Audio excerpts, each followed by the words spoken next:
આગળ વાત કરીએ તો ગુજરાતમાં પેટ્રોલ ડીઝલ અંગે સરકારની મોટી સ્પષ્ટતા। રાજ્યમાં પેટ્રોલ ડીઝલનો પૂરતો જથ્થો ઉપલબ્ધ। પેટ્રોલ ડીઝલની અછત અંગેના સમાચાર માત્ર અફવા। રાજ્યની પાસે પૂરતો જથ્થો, પેટ્રોલ પંપ પર લાઈનો લગાવવાની જરૂર નથી। પૂરતો બફર સ્ટોક ઉપલબ્ધ છે। પંપ બંધ રાખનાર ડીલર્સની સામે કડક કાર્યવાહી થશે। ઓઇલ કંપનીઓએ સપ્લાય અને જથ્થો વધાર્યો। સરકારની અપીલ કે અફવાઓથી દૂર રહો અને ગભરાશો નહીં। તો રાજ્ય પાસે પૂરતો જથ્થો છે, પેનિક થવાની જરૂર નથી। પૂરતો બફર સ્ટોક ઉપલબ્ધ। પંપ બંધ રાખનાર ડીલરની સામે કડક કાર્યવાહી થશે। મહત્વપૂર્ણ નિવેદન સામે આવ્યું છે। ઓઇલ કંપનીઓએ સપ્લાય અને જથ્થો પણ વધાર્યો। ઉલ્લેખનીય છે કે જે પ્રકારે યુદ્ધની સ્થિતિને વકલે અફવાઓથી દૂર રહેવા માટે હાલ તો અપીલ કરવામાં આવી।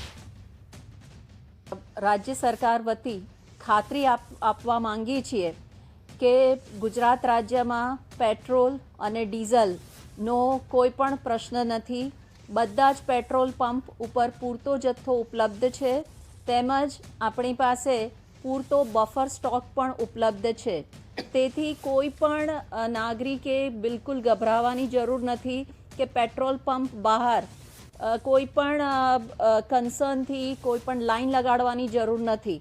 જ્યારે પણ પેટ્રોલ ડીઝલનો જેટલો જથ્થો જોઈએ એ પૂરતા પ્રમાણમાં ઉપલબ્ધ। સુરતના ગભેડી